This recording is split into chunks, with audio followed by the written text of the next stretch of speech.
We have an update this morning on 10-year-old Sarah Murnaghan. She and her family challenged a rule that kept her off of a list for a life-saving transplant. Well, this morning, Sarah is recovering after getting 2 new lungs. Terrell Brown is outside Children's Hospital of Philadelphia, where the surgery was done. Terrell, how's she doing? Gail, good morning to you. You know, actually, family members had said that over the last few days, her condition had gotten worse, and they thought that she was near the end, but it looks like right on time, their fight against transplant rules may have paid off. Sarah Murnaghan, set of adult lungs, arrived yesterday at Children's Hospital of Philadelphia. You find out that you have the final go, and then literally 15 minutes later, they take her out in the hall and wheel her down. The 10-year-old's life-saving transplant took doctors about 6 hours. Wow, what a night. Thank you so much for coming.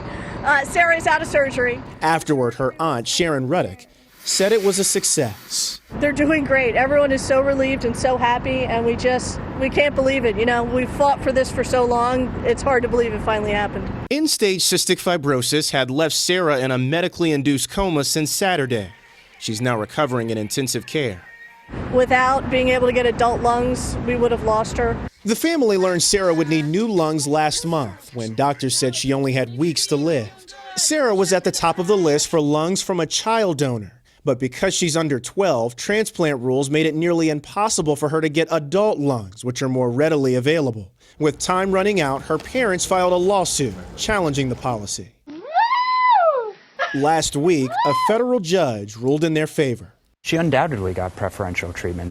Dr. Scott Halpern is a bioethicist at the University of Pennsylvania. He said the ruling sets a troubling precedent. I don't think people want judges making medical decisions any more than they want doctors deciding Supreme Court cases. But he doesn't fault the parents for fighting for their child. In a statement, Sarah's family said, "We expect it'll be a long road, but we're not going for easy, we're going for possible. And an organ donor has made this possible for her."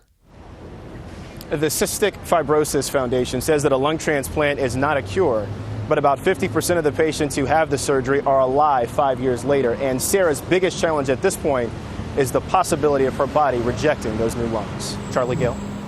All right. Thank you, Terrell. You can't fault a parent for fighting for their daughter's life. You really can't. And I mean, because they fought so hard, you know, Sarah got the transplant that she needed. But we're mindful that there are many people on the list, and we're thinking about them, too. Indeed.